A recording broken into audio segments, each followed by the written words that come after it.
terapêuticas, né, são de extrema importância, porque os pacientes que procuram, num primeiro momento, o tratamento ali no ambulatório e não conseguem se manter na sobriedade, eles são encaminhados para a comunidade terapêutica. Então é de fundamental importância. Sim, imagina um paciente dependente químico, que às vezes nem a mãe quer. Um dos grandes problemas que eu tenho lá no pronto-socorro da psiquiatria é dar alta. Porque quando eu ligo para a família e aviso que o paciente está de alta, a família se desespera, porque não quer receber o seu paciente de volta. Dependência química é considerado uma doença e eu acredito que as comunidades terapêuticas, no geral, estão para tentar resgatar essas vidas.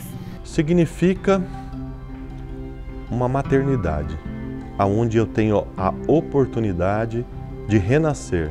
É a luz no fim do túnel, né? Um caminho de esperança. O dependente químico sabe que existe algum lugar no qual ele possa recorrer quando ele quiser. Quando a gente fala de uma comunidade terapêutica, a gente fala do terapêutico, da terapia. Quando a gente fala de terapia, a gente fala de tratar. A gente não fala simplesmente de excluir, né? De ficar isolado ou de deixar num canto. Hoje nós temos muitos assistidos. Onde eles estavam quando nós não existíamos? Quem os agregava? Ter que amar essas pessoas. Não é só dar um alimento, não é só jogar eles na mão de um psicólogo. Ter que realmente abraçar a causa é o principal. E hoje nós fazemos isso. Então as comunidades terapêuticas, elas trazem uma nova revolução para o Brasil. Então, principalmente nesse formato de que não é o presídio que vai cuidar deles, não é a forma punitiva que vai cuidar deles. É a solução de inúmeros problemas sociais, criminalidade, saúde, trânsitos, mortes e etc. Eu vou ser sincero, falar para você, às vezes você fala assim, você está salvando uma vida.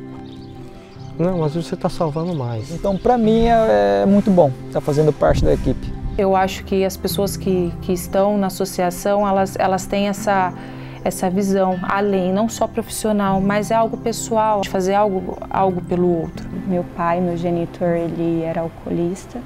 E a mesma coisa, estar recuperando a vida de um ente querido meu, ajudando essas meninas, então é gratificante. Eu acho isso maravilhoso, eu acho isso um sentimento que eu tenho de gratidão. Para mim hoje é tudo trabalhar aqui, gosto muito mesmo de trabalhar, trabalho de coração mesmo. É uma gratidão muito grande. Não sei o tanto que é para ele, mas para mim faz muito bem.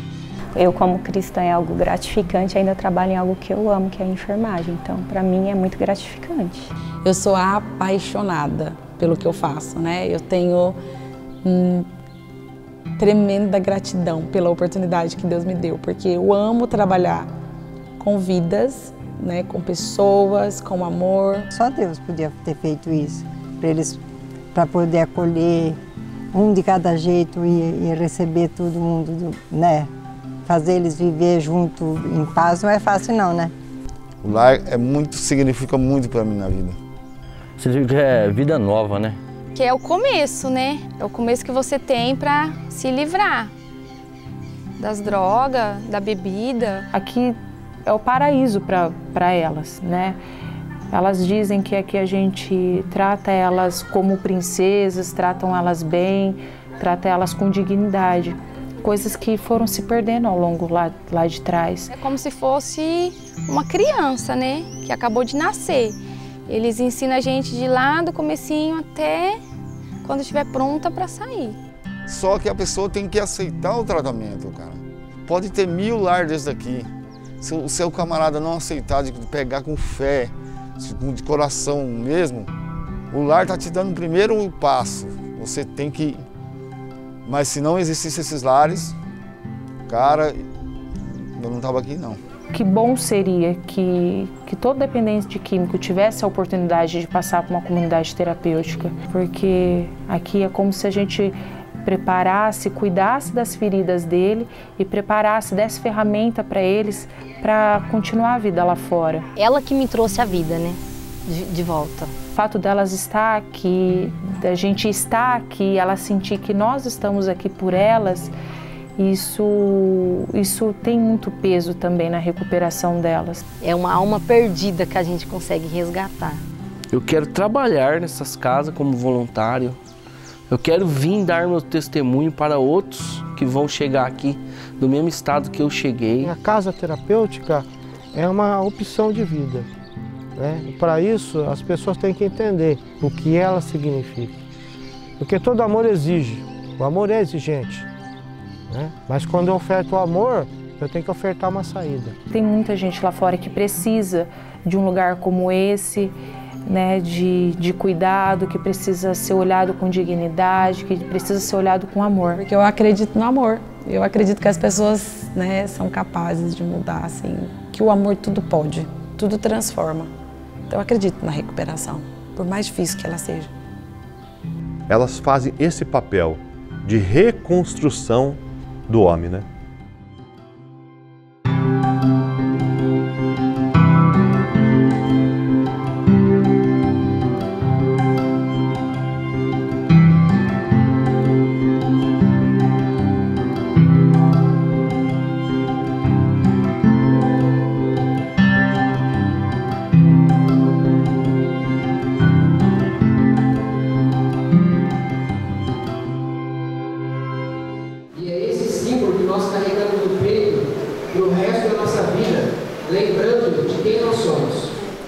O tal é o principal símbolo franciscano, vamos entender assim, que identifica um franciscano. Ele foi muito utilizado por São Francisco em suas cartas. Logo em seguida, a família franciscana sempre utilizou esse símbolo para identificar o movimento franciscano. Ele é extraído do livro de Ezequiel, da Sagrada Escritura, e ele é entregue ao paciente como se fosse um crucifixo mesmo, um sinal de recuperação. Na Bíblia ele é trazido como um símbolo dos eleitos. Para a gente ele é encaminhado ao paciente como um símbolo cristão, mas também alguém que foi escolhido por Deus para ser recuperado, né? Para receber essa nova vida. Há algum tempo, uma esposa de um paciente daqui, depois de quase um ano que ele saiu daqui, falou assim para mim: Frei, eu guardo isso para te dizer que o homem que eu vivo hoje não foi o homem que eu casei. Eu casei com um homem egoísta, exigente, isso, aquilo. Depois que ele passou pelo processo de recuperação, ele me ajuda a cuidar dos filhos, ele me ajuda a cuidar da casa, ele reparte comigo as responsabilidades. Então, este homem é o homem que eu sonhei para casar. É isso que surpreende até na dependência química, né? Não tem cor, não tem classe, não tem religião, não tem dinheiro, não tem nada. E ele era um rapaz razoavelmente bem de vida, tinha uma família relativamente estruturada, casado, filhos e tudo mais, e não conseguia entender o porquê que ele recaía toda vez. Inúmeras internações, se não me falha a memória, essa acho que era a 13ª, 14ª internação. E no meio do processo ele começou a perceber vários pontos dele que percebeu que era importante e que poderia ser um movimento que ele ia melhorar ali. Buscou se auto-entender, né? Querer mexer nisso também, com todo o suporte que a gente deu, e ele veio se reconstruindo em cima de alguns reforços quando foi necessário, e saiu e até hoje está bem. E são essas histórias que nos animam, porque é gratificante ver uma pessoa bem lá fora.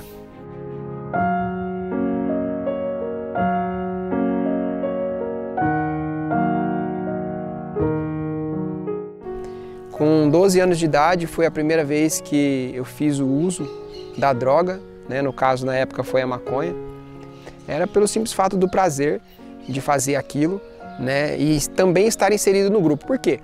Para mim, participar do grupo, né, da rapaziada, do mundo do crime, no qual eu estava também inserido, eu precisava também cometer os delitos e praticar aquilo que eles praticavam. Eu lembro até hoje que um deles falou assim: aí, menor, agora você não é mais da gente, porque você virou um nóia, porque você começou a usar o crack, você começou a usar a cocaína, e a gente já tinha te avisado isso antes. E quando eu fui expulso da época da favela, eu comecei a cometer esses delitos e comecei a me afundar nas drogas. Foi aí quando eu parei de estudar, né? Por volta dos 13, 14 anos, quando eu parei de estudar, e aí eu realmente me afundei nas drogas, onde eu ficava 2, 3 dias sem entrar em contato com a família, com o pai, com a mãe, com quem for. E a hora que eu entrei no banheiro, eu vi que minha mãe, que estava chorando, ajoelhada na cama, né? E aí eu virei para ela e falei assim, eu cheguei. E ela, de joelhos, ela olhou para mim e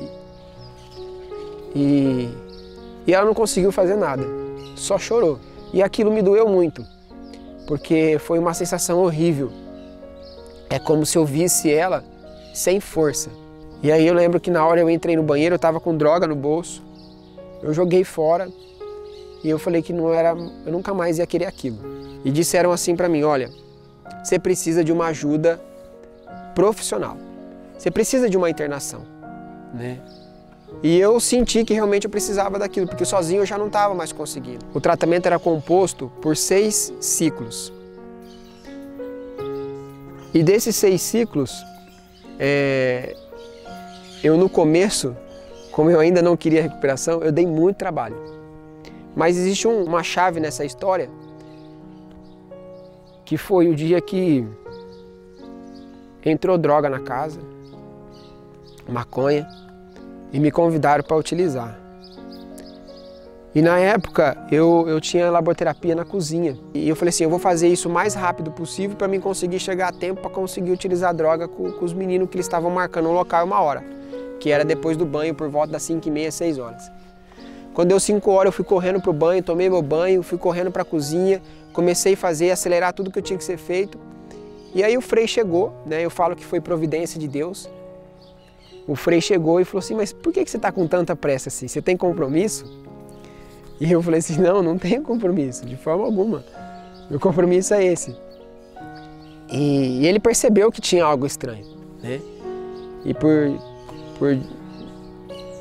por inspiração de Deus, ele fez com que eu permanecesse ali, né? Não, então você vai me ajudar aqui, você vai fazer isso, você vai fazer aquilo. O que aconteceu? A comunidade terapêutica, a equipe, claro, ficou sabendo dessa história e teve que mandar todo mundo embora porque é a regra da casa. E aí eu lembro até hoje que foi chamando família por família e tal, e era por volta das 3 horas da tarde, eu lembro porque eu servia o café, né, café da tarde às 3 horas, e aí saiu primeiro a mãe chorando e depois saiu o menino pedindo perdão para ela, desculpa para ela, né? E naquele momento Deus fez com que eu reconhecesse ali, naquele menino, a minha pessoa.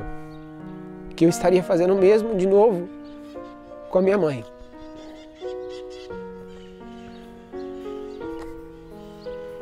E a partir daquele momento eu decidi que eu ia entrar para o tratamento. E eu lembro da frase que eu mesmo comprometi comigo mesmo. Não importa o que aconteça, eu só saio daqui recuperado.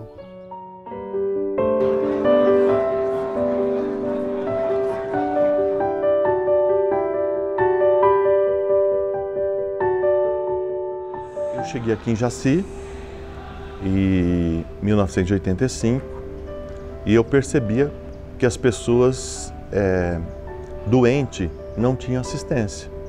Só tínhamos o posto de saúde, onde fazia aquelas coisas básicas, né?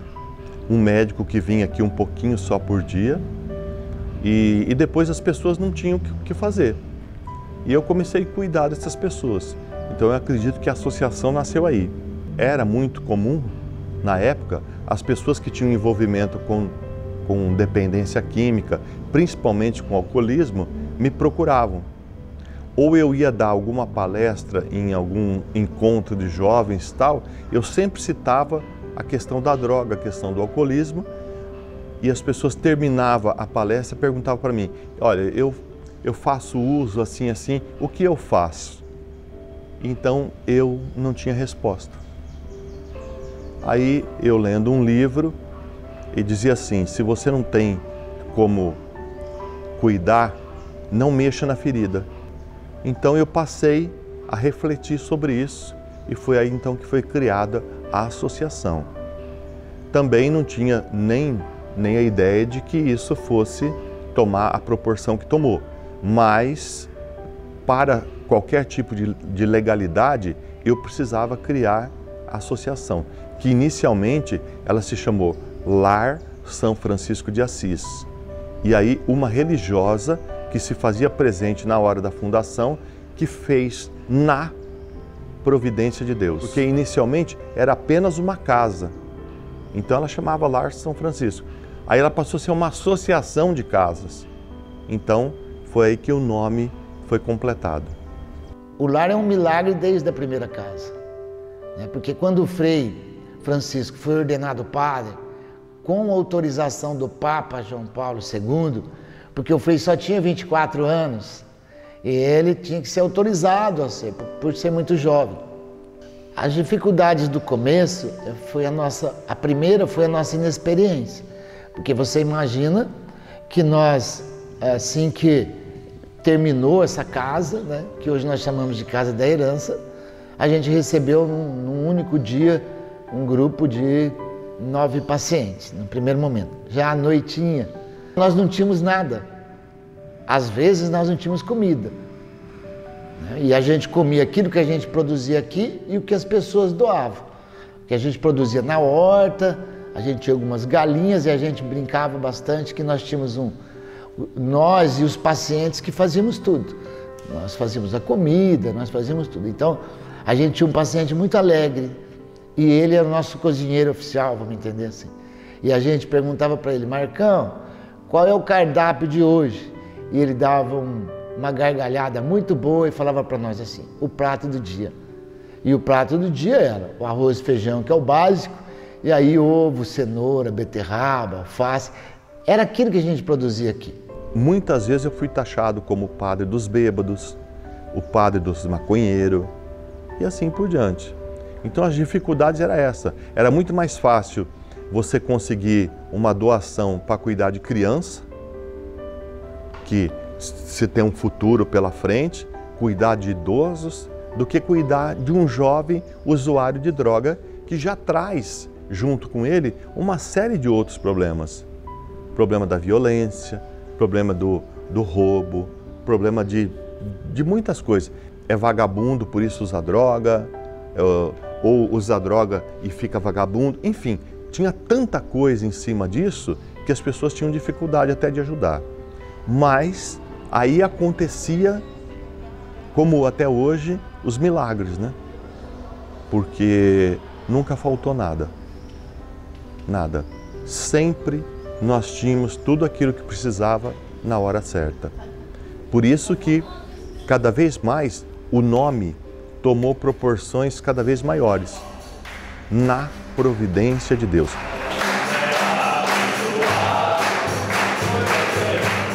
Em 2019, a associação completa 10 anos de trabalho a serviço da vida aqui em Prudente região. Primeiramente foi o Hospital Regional, logo em seguida veio o AME, junto com o AME veio a farmácia de medicamentos especializados, depois dentro do hospital veio o PAI e em 2010 surgiram aí a possibilidade de administrar as unidades terapêuticas. Inicialmente 2, que eram administradas pela PREV, e no ano seguinte a terceira em Pirapozinho, que inicialmente foi uma comunidade para adolescentes e hoje é uma comunidade para adultos. O trabalho da associação a gente conheceu praticamente há 10 anos atrás, quando os freis estavam se dirigindo a uma das obras, né, aqui em Primavera, e passaram em frente ao nosso centro de formação e evangelização da nossa paróquia ali em Tarabai. E aí, por curiosidade, eles entraram e naquele dia estava acontecendo um dos acampamentos da paróquia, né? Eles gostaram da forma, né, de evangelização, entraram, nos conheceram e nos convidaram para conhecer a sede. E aí a gente foi, conheceu a sede em Jaci, né, onde nos encantamos e apaixonamos pelo carisma deles, né, que é abraçar o excluído de hoje, né, dar aquele abraço de São Francisco de Assis nos excluídos dos dias de hoje. O trabalho da associação começou em Porto Primavera, né, que nós nos tornamos organização social de saúde, no governo Mário Covas, e a CESP, naquele momento, passava o Hospital de Porto Primavera para a Secretaria de Estado da Saúde. E a Secretaria da Saúde precisava de um parceiro para cuidar do hospital. Então nós iniciamos lá. Aí depois veio a aquisição do HR pelo governo do Estado, e depois, consequentemente, vieram as comunidades de recuperação. É um trabalho aí que a gente não tinha dimensão. Quando nós colocamos os pés em Prudente, não sabíamos que ia administrar tantas coisas, né? Primeiramente era apenas o hospital e tudo isso foi acontecendo. Nós gostamos muito de trabalhar, temos uma transparência nisso. E a gente acredita também que a providência de Deus, mais a confiança das pessoas, foi fazendo com que esse grande leque aí, né, de atendimento, essa multiforme de atendimento e assistência acontecesse. Hoje o HR é um dos hospitais importantes no estado de São Paulo. É um hospital que mais tem leitos, é um hospital de ensino, ele tem um monte de características importantíssimas para o estado de São Paulo e naquela região. E nós temos uma preocupação muito grande com o SUS, porque ninguém tem culpa de não ter um plano de saúde. E o trabalho da associação, ele é inicialmente, né, de ser um trabalho missionário. Ou seja, tudo aquilo que fazemos, tudo aquilo que realizamos é uma missão. O caráter de estarmos aqui, ele é missionário, de ouvir lá no Evangelho, né? Estive doente, cuidaste de mim. Estive com sede, me deste de beber. Estive com fome, me deste de comer. Estive nu e me vestiste. Atraídos e enviados por esta missão, com esse chamado, a gente aí trabalha dia após dia para desenvolver esse trabalho.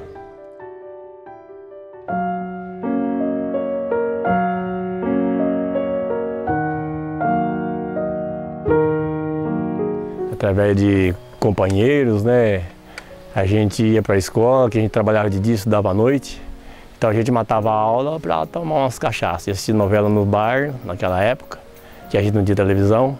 E os carinhas tomavam, os colegas tomavam uma pinga, eu comecei a tomar junto com eles. E aí acostumei.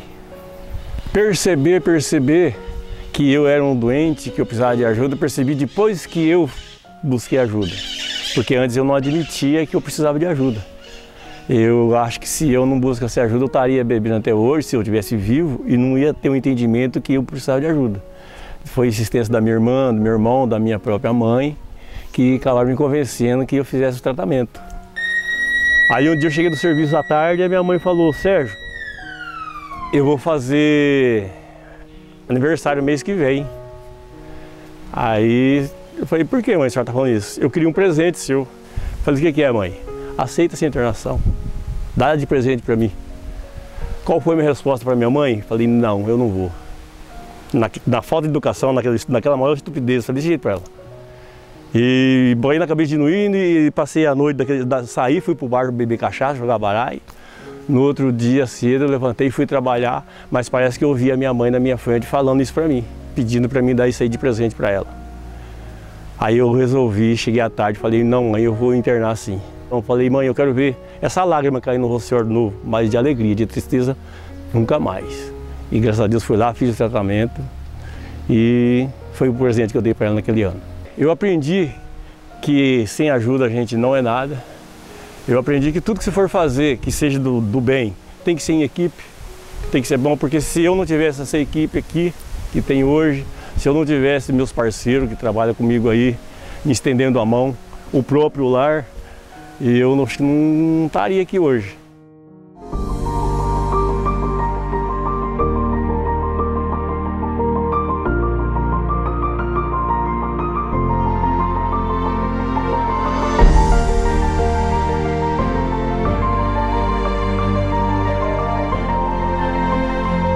Você sabe que ninguém gosta de vender nada, né? A gente ficou meio triste, assim. Mas aí o meu filho ligou e falou: mãe, a senhora nem sabe para quem que está vendendo a terra. Falou: a terra vai ser um centro de recuperação de drogado, mas é da igreja. Falou que era da igreja, né, Nossa Senhora do Carmo. Aí, para mim, foi uma alegria. Eu fiquei muito contente mesmo. A Prev, para mim, foi uma família. Sincero e honestamente, foi uma família. Para mim, eu nunca teve dúvida, nunca achei que ia ser uma coisa tão difícil, né, que poderia ser complicado para nós. Não, para mim a Preve sempre foi uma família. Nossa Senhora, quando eu vi a igreja ser construída não foi nada não. Agora o dia que eu vi, que eu fui naquela janela lá e aí não tinha árvore nenhuma, que eu vi a luz do Santíssimo lá, nossa, para mim aquilo lá foi a melhor coisa que eu já vi no meu mundo. Porque quando eu era criança, quando nós íamos muito pouco na cidade, mas quando a gente ia na cidade, a minha mãe sempre falava, não é para ir comprar nada, não é para fazer nada antes de ir na igreja visitar o Santíssimo. Eu falei, meu Deus, agora vem na frente da casa, né? E aquele tempo eu estava bem de saúde, eu ia lá todo dia. Eu rezava o terço às 6 horas com os meninos, muito gostoso.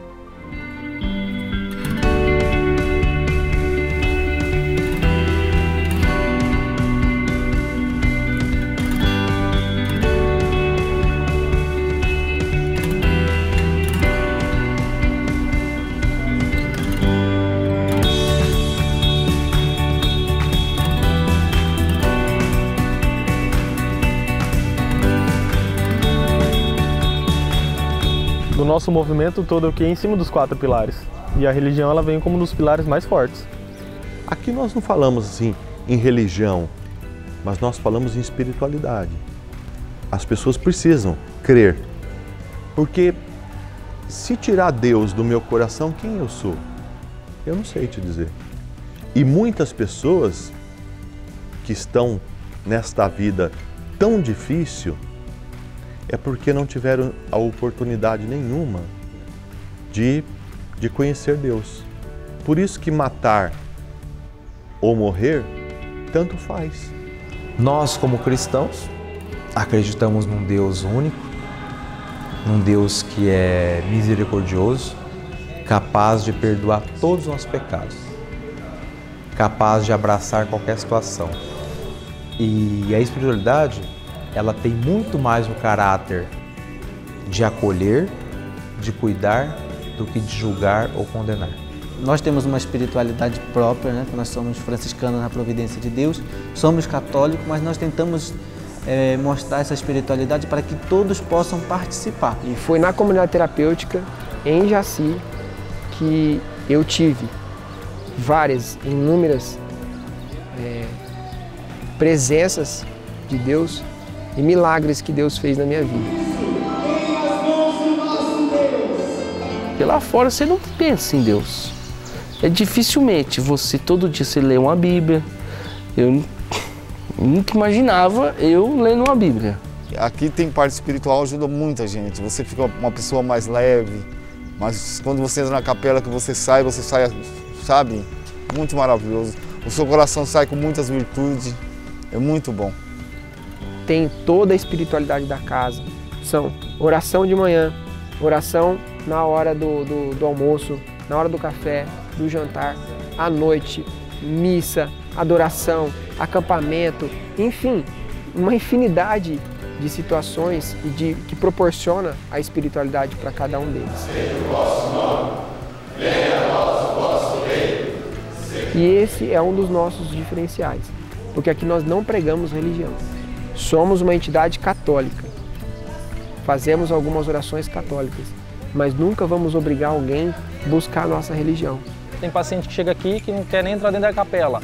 Aí quando sai pulando, igual o Frei fala, igual pipoca. Não para de pular, não para de dançar, não para de agradecer a Deus. Então é um passo super importante que o tratamento frisa muito bem. Na verdade, eu como professor de teologia, de Sagrada Escritura, eu nunca proponho um Deus medonho, um Deus aterrador, um Deus vingativo, um Deus que cobra. Pelo contrário, mostra um Deus misericordioso, um Deus bondoso, a ser o nosso Deus, Deus de Jesus.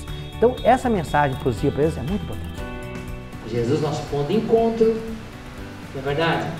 Porque nem na casa, se não sabe quem é o pai e quem é a mãe, como é que os irmãos se unem? Temos a celebração eucarística, temos também, né, os grupos de apoio da igreja, temos também, né, as aulas de catequese, os momentos, né, que a gente conversa um pouco sobre fé, sobre religião. Se eu não tenho fé em Deus, eu recaio, né? Então, eu acho que a importância de Deus é isso, que eles andaram tanto fora da presença de Deus, mas agora estão encontrando com Deus e perceber que tem alguém que ama eles. E quem é essa pessoa é Deus, né? Que nos ama sempre. A pessoa que não tem fé em nada, ela não vai ter fé no seu próprio tratamento. Então a religião está embasada na sua recuperação, seja ela direta ou indiretamente. Eu pego o evangelho do dia, aplico na vida, a vida no evangelho. A palavra na vida, eu gosto de dizer assim. Então, eles se servem dessa mensagem, eu procuro falar com clareza, com alegria para eles, né? Eles captam muito bem. E aqui a gente tem assim, eu tenho tido falas deles, esses retornos, muito positivos. Padre, aquela palavra me tocou, eu me converti. Padre, eu quero mudar de vida. Padre, eu aqui durante a parte espiritual, seja nas horas de oração que a casa proporciona aqui na capela, nas missas e tudo mais, Padre, eu fui tocado por Deus. Ouvir isso é um presente para nós, para os freis, né? Então eu vejo que a incidência na fé no tratamento terapêutico é muito fundamental. Olha, até hoje não existe um tratamento de dependência química que, se não estiver vinculado a uma religião, que dê certo. Primeiramente Deus, espiritualidade. E segundo, o que eu te falei, não quero mais. Para mim, não. Só do fato de eu ter tido um AVC com princípio de overdose, isso para mim já é uma coisa muito extraordinária. E Deus para mim, aqui eu não tirei e não estou tirando aqui como uma internação. Estou tirando aqui como uma aproximação dele. Então, o meu processo de conversão não aconteceu do dia para a noite. Ele ainda acontece. Eu pretendo alimentar mais o meu espírito. Sempre estar em comunhão com Deus. Ainda continua o meu processo de conversão para o resto da minha vida. Eu acredito que se você não tiver uma espiritualidade, você não tem sucesso na recuperação. Deus é a base de tudo. É o melhor remédio, porque a gente sem Deus nós não somos nada. Então a parte espiritual no tratamento terapêutico é fundamental. Eu me compadeço demais de acolhidos, de pacientes que têm filhos, que têm crianças que são dependentes. Isso me marca muito quando a mulher, quando a família, quando a mãe vem desesperada em busca de tratamento para o acolhido, porque os filhos estão a depender dele, que a mãe não tem condição de suprir essa casa sozinha. Isso me marca bastante. A gente tem vários casos assim, de pais que realmente, primeiro eles já abandonam a si, né? Quando se excedem aí no uso e se tornam dependentes químicos e alcoólatras. Então, além de abandonar a si, automaticamente vai abandonar esses filhos e essa família. Então, o que mexe muito comigo é quando tem, principalmente criança, filho e criança, né? E você vê o amor, a inocência dessas crianças ao encontrar esses pais no encerramento de ciclo, ao vir trazer para a internação, assim, nossa, me marca, eu sinto muito, eu fico muito emocionada, né? Porque família, eu acredito que seja um dos pilares mais importantes para a nossa construção como indivíduo.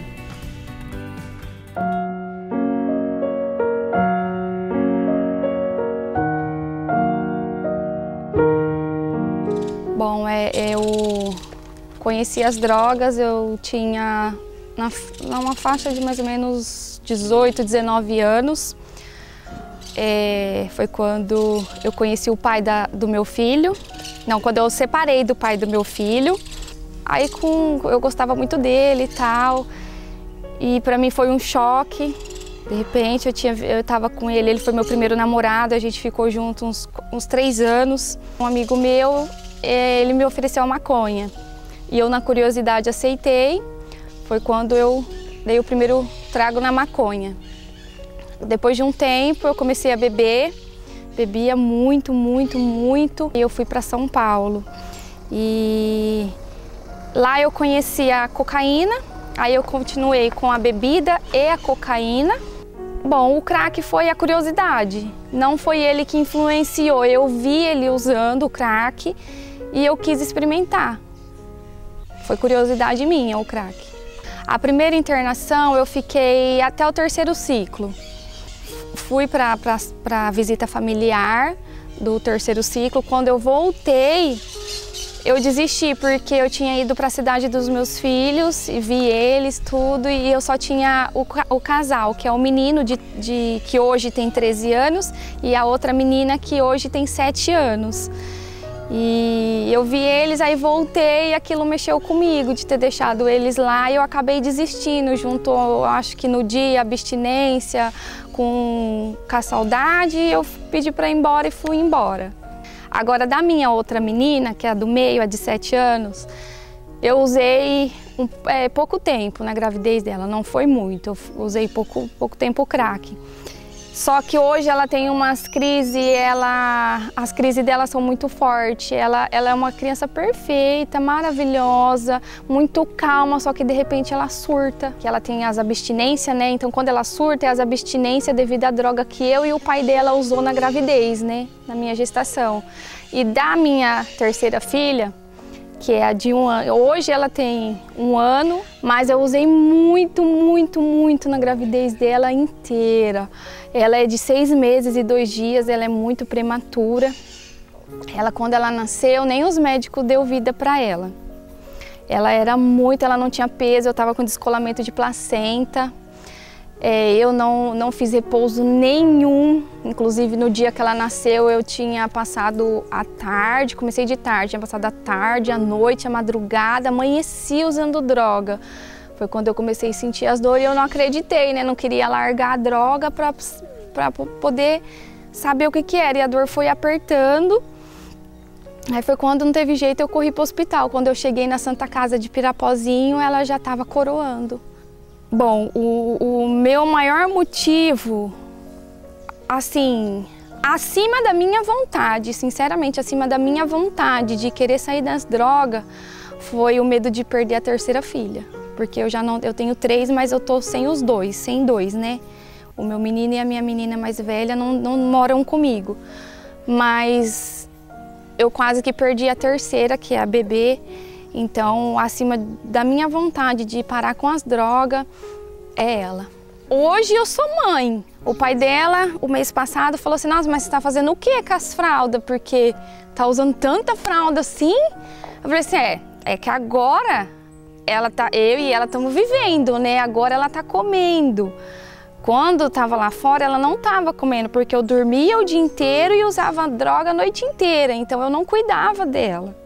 E agora eu tô cuidando, agora eu tô sendo mãe, agora ela tem horário de acordar, ela tem horário de se alimentar, horário de dormir. Então tudo certinho, até de noite eu acordo para trocar fralda, coisa que eu não fazia. Então hoje eu tô sendo mãe, bem diferente.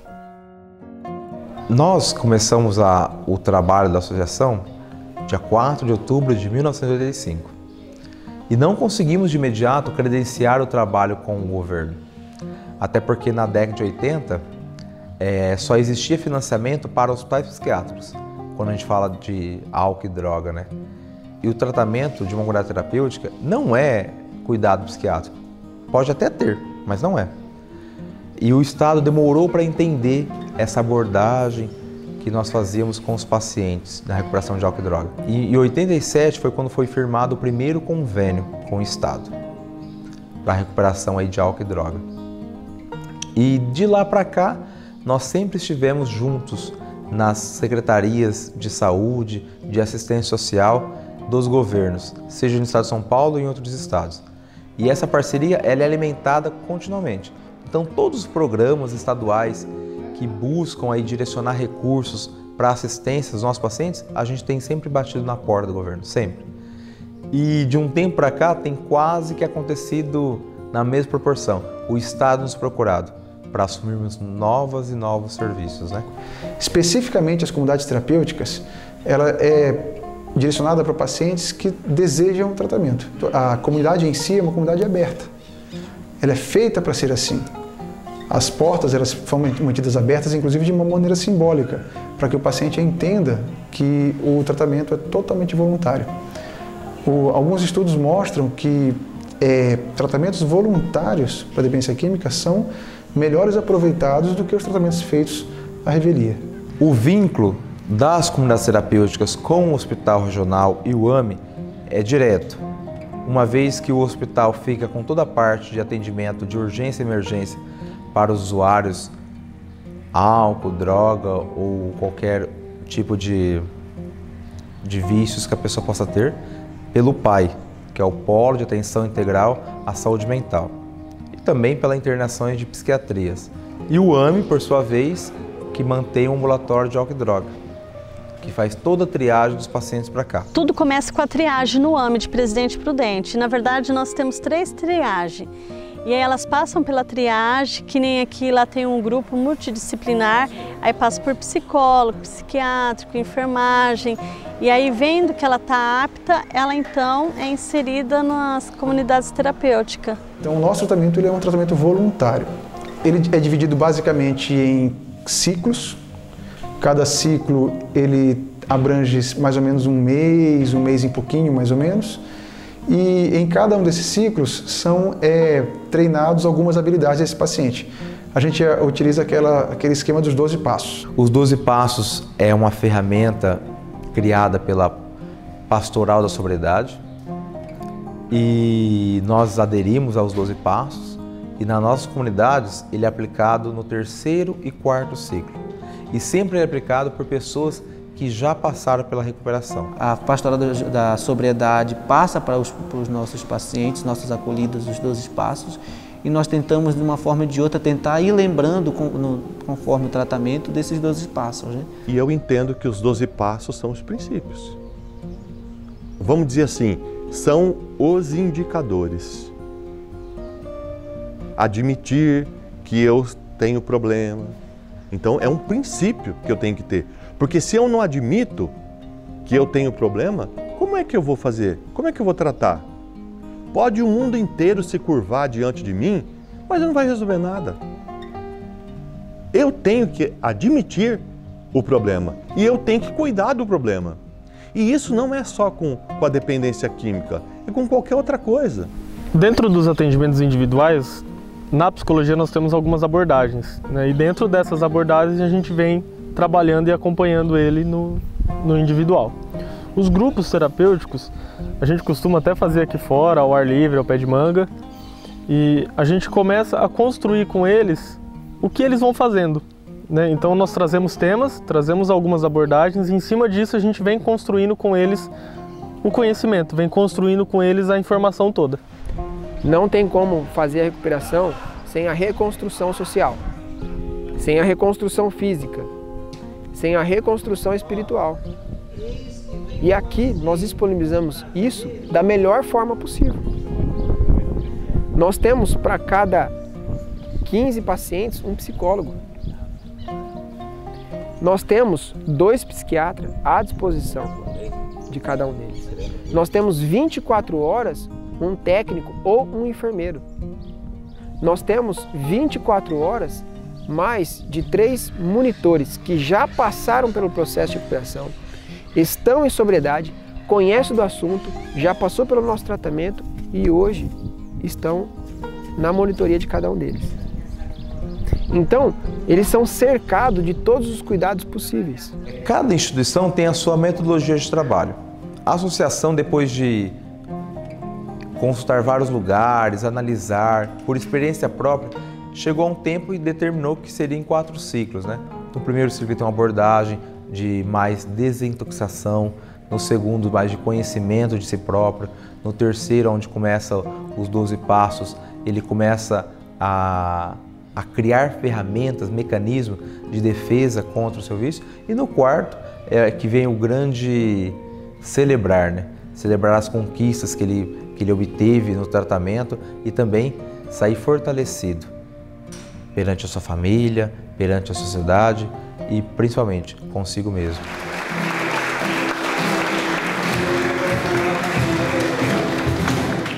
Eu primeiro preciso me livrar do que aconteceu no meu corpo.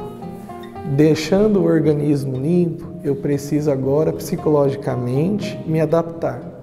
Entender que é uma doença, entender que eu preciso deste tratamento e entender que eu preciso ser ressocializado. E daí viver para o mundo. Então cada ciclo dura aproximadamente entre 30 a 40 dias, né? Todo final de ciclo tem uma visita familiar, onde a família vem, participa com a gente passa alguns recados, algumas informações sobre o tratamento, tira algumas dúvidas e a família leva esse assistido para casa, né? Então ele passa o final de semana com a família e retorna na segunda, geralmente de sexta a segunda. Quando ele retorna, inicia-se um novo ciclo, né? Então ele fica aqui por mais um período de 30 a 40 dias. Então a gente faz isso, primeiro conscientiza o acolhido, o nosso paciente, né? Tenta mostrar para ele qual é a importância dessa família, dele primeiro se resgatar como ser humano e depois ele buscar essa aproximação à família. E nisso a gente trabalha tanto conscientizando, eu trabalho tanto conscientizando ele, quanto fazendo contato com a família também, para estar conscientizando qual é a importância dela também buscar um acompanhamento terapêutico lá fora, né, um grupo de apoio, no qual ela também possa se respaldar, até porque quando esse paciente vir a terminar o tratamento, ele vai precisar desse apoio fora daqui. E aí a gente já conscientiza a família para que ela dê continuidade nesse processo pós-internação. A avaliação de ciclo é individual. Se esse paciente está mudando, está aceitando as nossas propostas que a casa dá para ele ter uma boa recuperação, se ele acatou todas essas propostas e teve uma mudança, a gente passa esse paciente de ciclo. A gente avalia tudo, comprometimento, responsabilidade, a dedicação, o empenho, como ele está se pondo frente às situações, como ele vem agindo, como ele responde. E algumas exceções a gente tem também, para boa convivência, nós temos um aglomerado de regras. Então, infringindo alguma regra, a gente faz uma avaliação se é cabível um possível reforço ou não. Mas sempre discutido com ele para que ele também tenha consciência do que ele está fazendo. Não fique apenas uma coisa imposta. Então, assim, olha, fulano, aconteceu isso e tal, por isso você está sendo convidado a ter esse reforço. E aí, refazer com a gente de novo esse ciclo. É uma equipe mesmo, que a equipe técnica não consegue fazer o trabalho, né, por exemplo, sem equipe prática, que são os monitores, a vivência, a experiência. Então é um conjunto mesmo. A gente sempre está orientando em questões de se arrumar, em questão de higiene, do cabelo. Às vezes a gente fala para elas, olha, vamos pentear o cabelo, a escovação de dentes, né? Então, assim, nos dias a gente promove algumas coisas, alguns eventos de beleza. No sábado elas podem também, é o dia da beleza delas. Elas dão entrada pra gente com um quadro de desnutrição, né? Emagrecimento por causa do estilo de vida, então a gente trabalha muito esse resgate, né, de educação em saúde, né, tratar os vínculos familiares, então a gente faz todo um jeito global, a gente trabalha de um modo global. Tem o pessoal de enfermagem que administra essa medicação. Então esse exercício físico vem fazer com que restabeleça de novo essa parte de controle hormonal, de melhora de sono, melhora de cardiorrespiratório. A participação religiosa é trazer essa harmonia, este amor intenso. Nós vamos receber um salário, os colaboradores vão receber um salário, porém, este salário tem que vir imbuído do gostar de fazer aquilo. Eu não posso ser simplesmente uma assistente social, uma psicóloga ou uma monitora, cozinheira. Eu tenho que ser a cozinheira do Lar Santa Terezinha, pela Associação Lar São Francisco de Assis, amando ser cozinheira, fazendo ainda mais daquilo que é proposto. Porque a cada pitada de sal, a cada conversa que um psicólogo tem, eu tenho que amar ainda mais, para fazer com que a recuperação aconteça. E o papel do religioso é conseguir fazer com que tudo isso seja uma harmonia dentro da associação e principalmente da obra que nós estamos. Quando se tem o amor, quando eles sentem algo, o comportamento automaticamente já muda. Aqui elas fazem de tudo um pouco. Elas aprendem a cuidar, a se organizar, a arrumar. Assim como em todos os lugares temos a hora de acordar, a hora de dormir, a hora de comer, e na comunidade terapêutica não é diferente. A minha rotina é acordar cedo, 15 para as 6, tomo meus remédios, desço, tomo café, aí sobe, vai para a capela, aí 8 horas começa a laboterapia. Aí tem até 11 horas, 11 horas bate sinal, Aí almoçamos, retornamos, aí 15 para 1 o sinal bate para a gente poder voltar para a laboterapia. 5 horas encerra. Dia de terça e quinta é até às 3 horas, porque temos educação física e vai até às 5 horas da tarde. Dia de sexta-feira, a gente vai com a nossa laboterapia até às 6. Tem filme obrigatório, e de segunda a quinta, a parte da noite, quando estamos sossegados, sempre tem grupo. E dia de sábado, a laboterapia é até às 11. Aí acabou a laboterapia, você tem livre o dia todo para dormir, para lavar roupa, fazer o que você quiser. Ler uma Bíblia, fazer o que você quiser. A domingo, levantamos cedo, tomamos o café, né? Tomamos remédio, café, e 9 horas é a missa. Aí assistimos a missa, depois da missa, a mesma coisa do sábado. O dia inteiro livre, vemos televisão, filme. Aí na segunda volta a rotina novamente. De segunda a quinta, grupos à noite, e à tarde, laboterapia e tal, tudo mais. A rotina que é essa. Lembro do dia que o Frei fez uma pizza na lousa, né? Desenhou como se fosse uma pizza e dividiu em pedaços iguais, onde tudo tem valor. O trabalho, o médico, o medicamento, a psicóloga, o serviço social, os coordenadores. Nada é mais importante, nada é maior. É religião, trabalho, família e grupo. Né? É o que pesa para eles, é o que faz, a gente chama de pilares porque forma o alicerce. Quando a gente percebe que um desses alicerces está quebrado, está rechaçado, começa a pender, né? Começa a cair. E a gente tem que reestruturar de novo esses 4 pilares. Aqui eles trabalham do início ao fim os 4 pilares.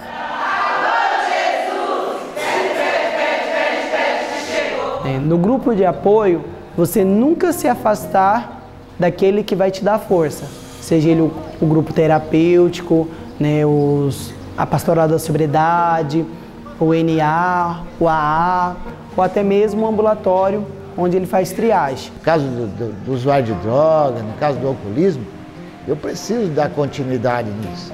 Meu remédio está aí, porque se tivesse medicamento que fizesse as pessoas pararem da droga, ninguém usaria droga e ninguém bebia, o governo ia financiar isso.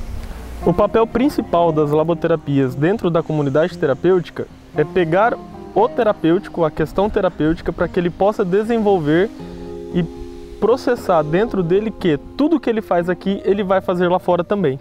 Laboterapia é onde o paciente vai ocupar a cabeça, né, vamos dizer assim, ocupar a mente com o trabalho. Nós temos a terapia aqui da horta, né? Temos a terapia lá do jardim, temos a cozinha que também funciona com a colaboração dos pacientes. Num todo, eles colaboram em tudo aqui na casa e com as nossas orientações. Esse projeto da Garrafa PET entra também como um trabalho de laboterapia. Faz uma equipe com os pacientes, esses pacientes ficam lá. Aí eles fazem a garrafa, eles fazem todo o processo de fazer a vassoura, né? E ajuda muito, porque é um modo de tentar deixar esse paciente ocupado, né? E é muito importante esse projeto da Garrafa PET, né? Como eu falei, te ajuda o meio ambiente. Uma vassoura, ela consegue tirar 16 garrafas PET do meio ambiente. Então, o meio ambiente agradece. Eu vejo como um remédio, porque se eu tenho algo a fazer, eu estou concentrado naquilo que eu estou fazendo. Se eu não estou fazendo nada, eu estou com a minha cabeça lá fora. Se a minha cabeça lá fora, eu estou pensando onde?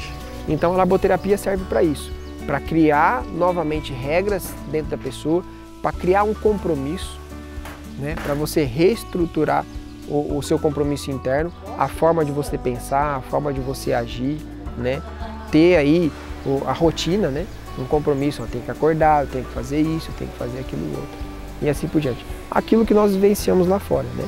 Porque o dependente químico vai dormir 5 horas da manhã, acorda às 2 da tarde, olha para o céu e fala assim, vou voltar a dormir de novo e volta. Eu tenho uma vida completamente desregrada, né? Então a laboterapia, as atividades servem para isso, para que ele reconstrua dentro deles o comportamento do compromisso. Acho assim, a laboterapia é importante porque a pessoa tem que ver que ela é capaz de seguir em frente, de fazer o que gosta, né? É tipo para voltar a autoestima, voltar a conseguir fazer o que fazia, né? Sair bem dizer, preparada para dar continuidade no trabalho, né? Quando eles chegam para nós, eles estão muito defasados, muito rechaçados, né? Muito quebrados. E aí a gente vai devagarinho tentando, juntamente com eles, essa mobilização para que eles possam voltar a se reerguer. A dependência química é uma linha muito fina, é muito tênue, frágil, pode ser quebrada a qualquer momento. E é essa força interna que eles têm que ter para poder exercer totalmente a sua subjetividade e começar a crescer novamente na vida.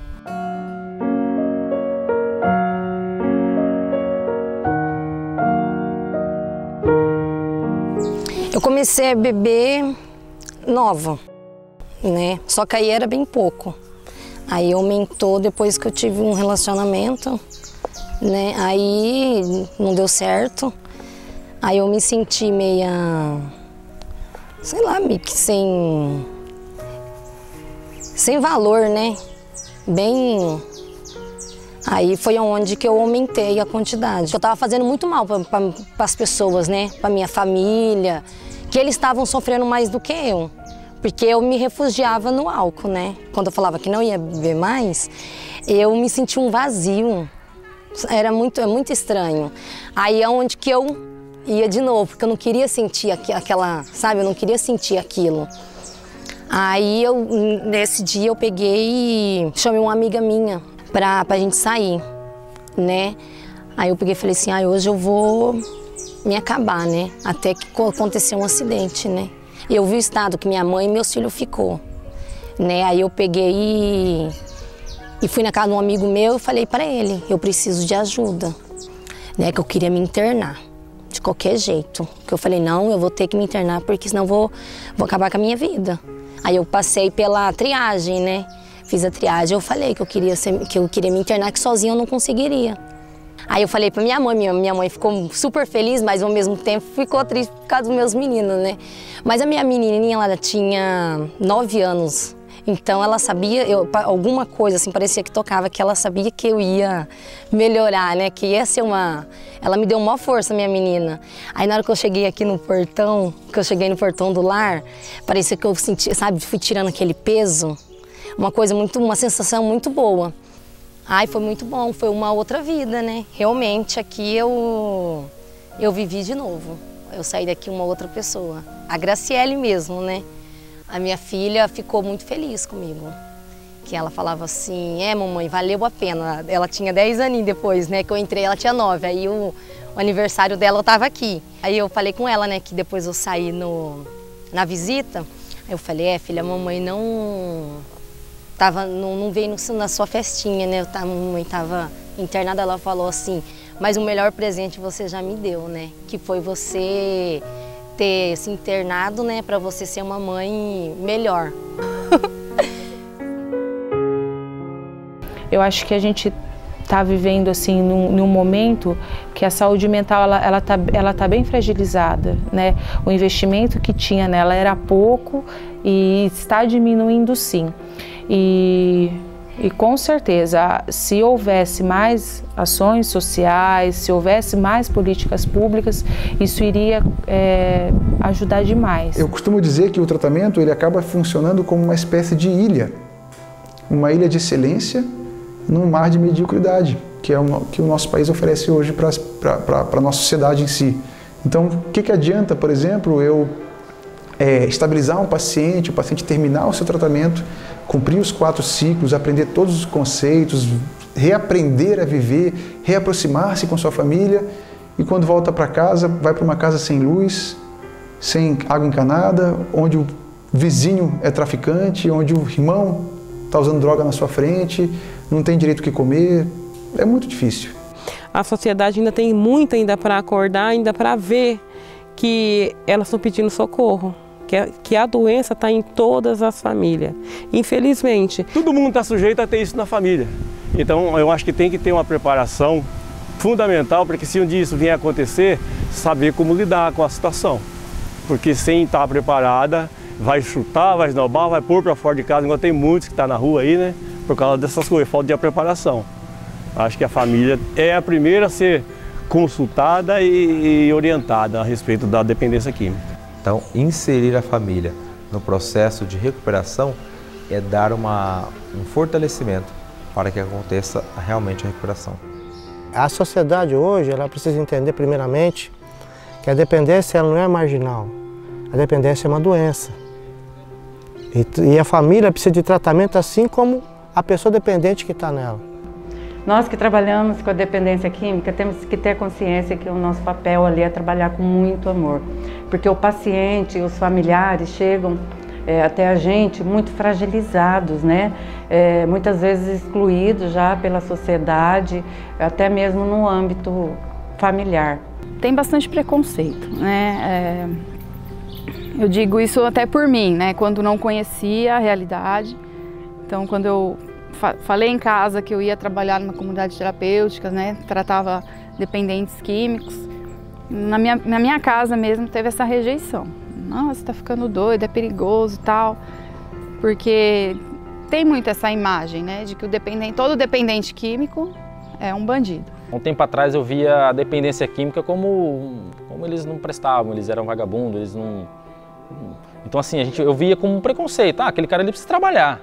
Então o trabalho que ia ajudar ele não é assim, tem vários fatores que ele está nessa situação, às vezes nem porque ele quer, né, porque aconteceu várias coisas na vida deles que trouxe eles a usar substância química, droga, bebidas, enfim. Você escuta mães falando assim para filhos, né? Se você morrer para mim é um sossego.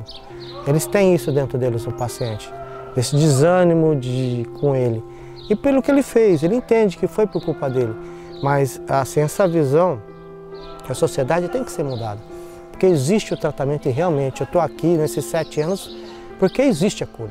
Porque tem muito aquela coisa daquele modelo, né, de família, de que a mulher que cuida dos filhos, a mulher que tem que ser submissa, a mulher que tem que obedecer.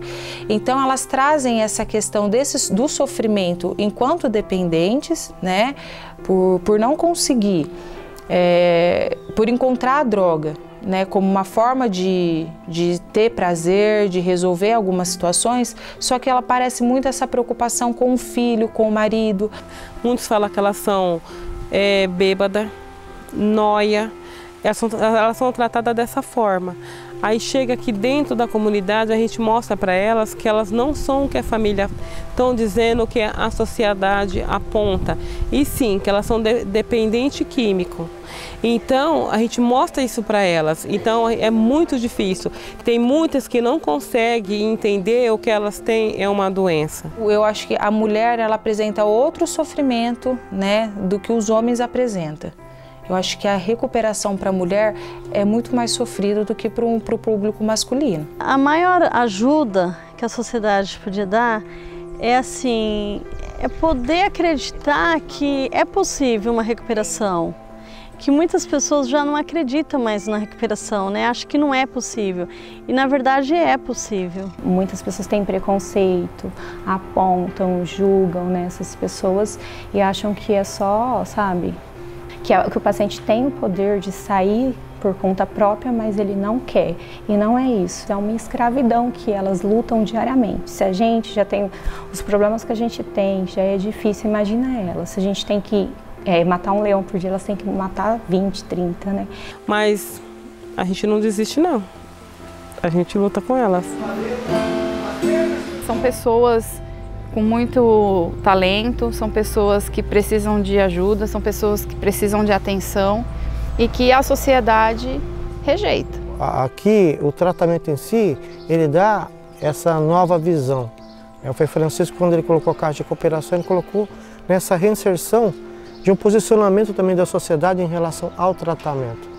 A oportunidade social, ela tem que acontecer, né? O passado, todos nós temos, mas a oportunidade de um futuro. Não desista, corre atrás, insista nessa técnica em que nem a minha família insistiu. Fiz aniversário 2 vezes esse ano. Dia 15 de dezembro fiz 57 e fiz 4 anos na sobriedade. Então, só que o meu tratamento não acabou, não vai acabar nunca. É um dia de cada vez, mas todo dia eu tenho que estar fazendo. Não existe um ex-dependente. Não existe esse conceito. Existe um dependente em abstinência. Há 1 dia, há 2 dias, há 2 anos, há 10 anos, há 20, 30 anos. Mas ele sempre será um dependente. Justamente por causa dos gatilhos psicodinâmicos que ele vai formar durante o uso. Eu já vi, por exemplo, paciente que está bem, não está em abstinência, não está desejoso de usar drogas, mas ele andando na rua viu uma latinha jogada no chão, depois de anos e anos sem usar droga, olhou a latinha, lembrou do tempo que ele usava o crack, aquilo despertou uma lembrança e veio a fissura e ele recai. Olha, tem várias histórias. Morei na rua há 1 mês, né?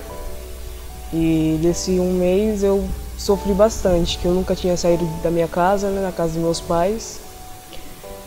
E aí saí de casa, vim morar em Presidente Prudente, né? E fui pra linha do trem. Fiquei 1 mês lá. E lá passei uma semana sem comer, né? E várias coisas aconteceram, né?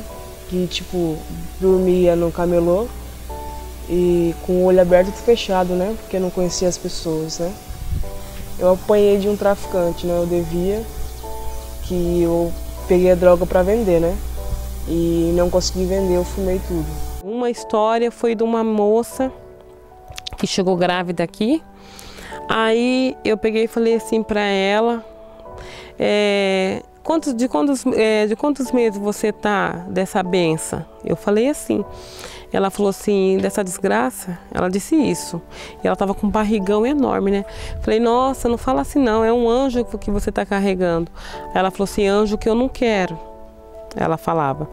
E aí eu falei assim para ela, mas quando nascer, você vai mudar a sua maneira de pensar, que você vai olhar o rostinho. Aí ela me contou a história, que ela era revoltada porque ela não gostava de homem. Na época ela disse que nunca gostou. E o pai, para provar que ela tinha que gostar de homem, abusou dela. E ela engravidou desse pai. Então isso mexeu muito comigo, fiquei mal por uns dias, porque aí fiquei pensando, como que o ser humano faz isso com o próprio filho? Para mostrar que ela deveria gostar de homem, abusou da filha, você entendeu? Mas aí a gente tentou mostrar para ela que a criança não teria culpa, que era para ela amar o filho dela, tudo. Mas aí depois, até que não deu certo, ela não quis ficar aqui na comunidade, a gente não teve mais notícia dela. Isso mexe muito comigo, eu não esqueci não, mexe muito. Mas teve um acolhido que ele veio de fora, ele veio acho que de Pirajuí, de uma cidade longe. E ele chegou aqui numa situação assim, muito crítica, né? Ele deu de viagem, foram 6 horas de viagem. Ele foi agredido por traficantes, ele foi arrastado, amarrado numa moto, ele foi arrastado. Então ele chegou aqui, a parte das costas, ele não tinha nada, ele não tinha carne, não tinha nada. Estava tudo no osso, assim, extremamente machucado. Ele veio de joelho na viagem, porque ele não podia sentar. E ele passou, assim, muito tempo aqui, a gente tratando da parte física dele mesmo. Ele não podia sentar, ele tinha que comer de joelho, a gente colocava a comida dele numa cadeira, ele comia de joelho. Então, assim, foi um paciente que me marcou mesmo, porque ele fez o tratamento, ele terminou, a gente conseguiu resgatar os vínculos familiares e ele está muito bem. Só um paciente que passou e se recuperou, ele tem a capacidade de discernir e falar, ó, o que ela é capaz de fazer numa família.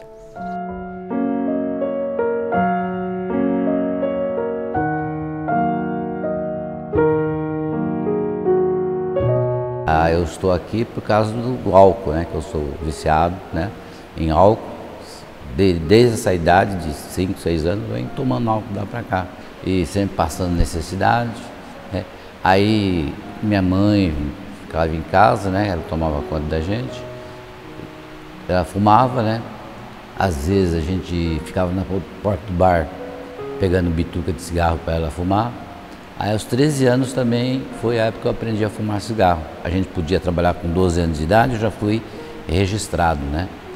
E registrado eu já recebia metade da metade do salário mínimo, né? Então eu mesmo já passava nos lugares e tomava, né, alguma coisinha, pinguinha, um chopp, né, que eu gostava muito de tomar chopp.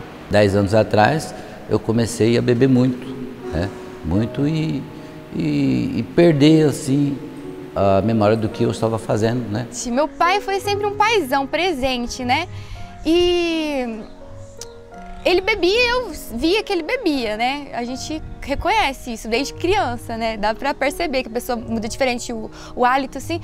Mas eu achava isso legal, porque quando meu pai bebia, ele sempre tava brincando com a gente, era bem presente, né? Quando eu tinha 15 anos. E eu queria muito dirigir. Agora a gente tinha uma Belina. E eu queria dirigir aquela Belina e minha mãe falava, não faça isso, né? E aí a gente tava trabalhando lá no trailer, lá embaixo, na praça, né? Aí meu pai me levou até a esquina e como minha mãe não estava mais vendo, a gente entrou dentro do carro e ele falou, pode dirigir aí. Aí eu fiquei animada. Aí nós subimos e em linha reta eu fui bem. Aí na hora de virar, de fazer a curva, né? Aí ele falou, vira, eu virei. Aí ele falou, solta. Naquela hora eu me assustei e soltei o carro e bati na árvore. Eu sei que deu um prejuízo enorme, né? Na época, bateu a Belina. E minha mãe ficou muito nervosa e como meu pai estava alcoolizado, ele não sabia o que fazer. E meu irmão pequeno estava dormindo no carro também, no banco de trás, né? E aquilo eu fiquei assim perdida. Meu pai é alcoólatra, bêbado, né? Naquele momento, eu ali com o carro batido e foi outra lembrança muito forte do que aconteceu quando meu pai estava alcoolizado. Eu comecei nessa fase, acho que aos 20 anos. Foi uma fase assim bem rebelde da minha vida. Eu bebi, né? Eu achava legal e meu pai apoiava isso, né? Porque ele falava assim, ninguém paga suas contas, ninguém tem nada a ver com a sua vida. Só que ao mesmo tempo eu percebi que não era legal, porque minha mãe ficava triste por causa disso, né? A gente conversou com ele, ele aceitou se tratar e aí ele começou a fazer consulta numa psiquiatra que era imprudente, Presidente Prudente, uma vez por mês e tomar remédio. Aí então meu pai começou a ficar meio triste, então nós fomos num psiquiatra lá em Presidente Prudente. Quando ele chegou lá, ele estava tremendo muito, e isso porque estava tendo uma crise de abstinência. E o médico disse assim, agora que vocês trazem ele tá num estado crítico. Aí eu falei pro médico, eu não sabia o que fazer. Ele nunca quis o tratamento. O que a gente podia fazer? Eu não sei o que fazer, eu tô aqui para pedir ajuda. Aí ele falou assim, eu vou ajudar vocês. Aí ele internou meu pai no pai, aí ele ficou lá uma semana e de lá ele já conseguiu uma internação para a clínica São Miguel, né? A casa São Miguel, né? Olha, eu realmente espero que meu pai esteja melhor. De verdade. Eu fui lá todo final de ciclo eu vou lá. E eu sei que eu conheci histórias de pessoas que foram internadas várias vezes, que não conseguiram na primeira clínica, foram em outras clínicas e voltaram, tal. A minha expectativa é que isso não aconteça com meu pai. É difícil, mas eu espero que depois de tudo que ele tenha aprendido lá, que isso o fortaleça, para que ele consiga caminhar sozinho.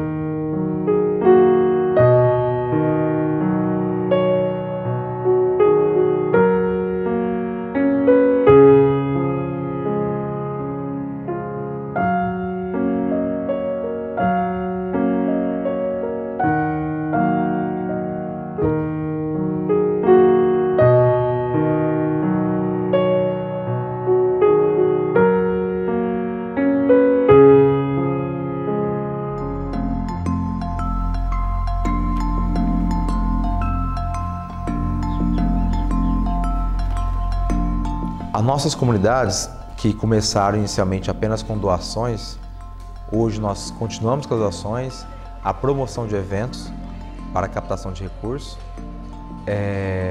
e também as parcerias, né, os contratos com o Estado, seja por meio de contrato de convênio, seja pelo cartão Recomeço, ou seja até mesmo por emendas aí que a unidade possa receber. Por sermos uma entidade filantrópica, nós dependemos dessas doações também para que aconteça. A ajuda, ela é sempre bem-vinda e a gente sempre está de portas abertas. Só que no dia a dia nós precisamos de recursos para a manutenção das casas. Então, sempre essa ajuda, se ela vir de forma aí a contribuir, né, com a manutenção da casa, ela é melhor ainda, né? Quando você fala assim, o que é você ser voluntário? É você admitir que Deus é teu patrão. Na verdade, quando eu vim tratar, eu já me preparei para retribuir a ajuda que eu tive. Como seria uma retribuição. Além do Brasil, nós temos uma missão no Haiti, que estamos lá logo após o terremoto de 2011. Agora nós temos uma missão em Portugal. Então, nós temos missão numa tribo indígena, onde nem energia elétrica tem. Então, são negócios assim que eu tenho a oportunidade de melhorar a vida de alguém, contribuindo.